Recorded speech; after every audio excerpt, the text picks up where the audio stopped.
ہٹ کر یہ صرف اللہ کی ذات سے ہے۔ کیوں؟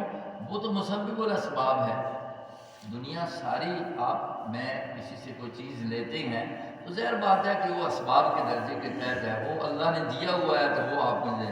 لیکن جہاں اسباب ختم ہو جاتے ہیں تو اس میں کسی سے پھر پکار کرنا، چاہے زندے سے ہو چاہے مردے سے ہو، اس صورت میں اگر کسی سے پکار کرتا ہے تو یہ اس درجے کا گناہ ہے کہ پھر ساری اس کی نیکیاں جو ہیں وہ تباہ ہو جاتی ہیں۔ اس لیے فرمایا والذین لا یدعون مع اللہ الہا آخر ولا یقتلون النفس التي حرم اللہ الا بالحق۔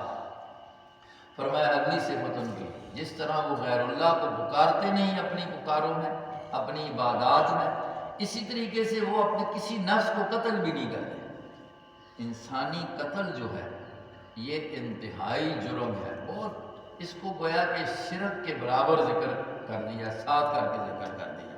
ہاں 3 صورتیں ایسی ہیں اللہ بالحق کی استثناء ہر جگہ آتی ہے، وہ یہ ہے کوئی کسی کو قتل کرتا ہے تو قصاص میں، نعوذ باللہ کوئی اسلام سے پھر جاتا ہے دوسرے کسی مذہب کو قبول کر لیتا ہے، چاہے یہودیت کو کرے، عیسائیت کو کرے، ہندو کو کرے، سکھ کو کرے، جس میں بھی چلا جائے، اسلام کو چھوڑ دیتا ہے اور یا منکر قرآن بن کر تقیہ کی مطلب یہ ہے کہ نظریے کو اختیار کر لے، یا اسی طریقے سے تحریف قرآن کا نظریہ کر لے کہ یہ قرآن مکمل نہیں ہے، اس کے اندر کوئی تبدیلی بھی ہو گئی ہے، نام چاہے اپنا مومن رکھے، لیکن یہ ہے کہ ان چیزوں کا جب قائل ہو گیا، یا کہتا ہے قرآن محفوظ نہیں، یا یہ ہے کہ یہ اصل کسی کے پاس آنا تھا آ کسی کے پاس گیا ہے، جبرائیل سے کوتاہی ہو گئی نعوذ باللہ، ایسے نظریات رکھتا ہے تو فرمایا کہ اس کو مرتد کہتے ہیں اور اس کے لیے بھی قتل سزا ہے۔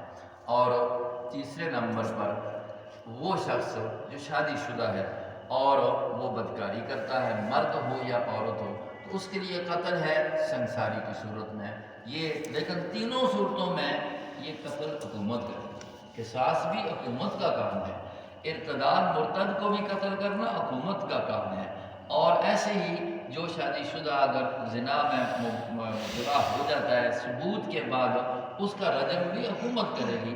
عوام الناس کو شریعت نے اس چیز کا اختیار نہیں دیا، کیوں؟ اگر یہ کرنے لگ جائیں گے تو یہ تو شر بنے گی، فساد ہوگا، تو جتنی بھی حدود یا سزائیں اللہ نے رکھی ہیں جرموں پر، تو وہ اختیار کس کو دیا ہے؟ حکومت کو دیا، حکومت وقت کو دیا ہے، قاضی کو دیا ہے، وہ فیصلہ کرے گا۔ تو فرمایا کہ اس کے علاوہ کسی نفس کو وہ قتل نہیں کرتے۔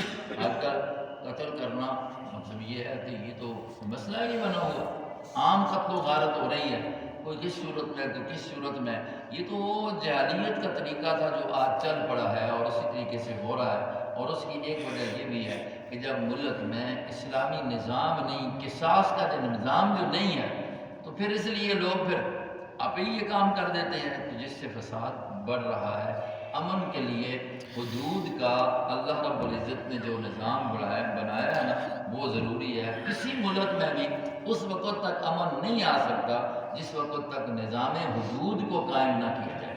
اس سے تحفظ ہے، جان کا تحفظ اسلام نے سکھایا، ایمان کا تحفظ سکھایا، عزت کا تحفظ سکھایا۔ اب زنا کرتا ہے تو عزت خراب ہے، تحفظ ہے، اس کو سزا دو۔ کسی کا مطلب یہ ہے کہ چوری کرتا ہے، مال کی حفاظت ہے، اس کو ہاتھ کو کاٹ دو۔ اسلام نے یہ عزت دی ہے، اسلام نے یہ تحفظ دیا۔ تو ارشاد فرمایا کہ وہ کسی نفس کو قتل نہیں کرتے جو اللہ نے حرام کر رکھا ہے، ولا یزنون، اور زنا نہیں کرتے، کیونکہ یہ بھی گناہ کبیرہ ہے، اور اس جرم سے بھی وہ پاک ہو کر آئے ہیں۔ اللہ ان کو بہترین بالا خانے عطا فرمائیں گے جنت کے محلات میں، یہ اس اللہ کی مہربانی ان لوگوں کے ساتھ ہوگی۔ فرمایا اور اگلی بات وَمَنْ وَالَّذِينَ لَا يَشْهَدُونَ الزُّورَ، جو ماحول اور معاشرے میں عام گناہ ہو چکا ہے۔ فرمایا کہ وہ لوگ اس چیز کے مستحق ہوں گے جنت میں جو جھوٹی گواہی نہیں دیتے، جھوٹ کو نہیں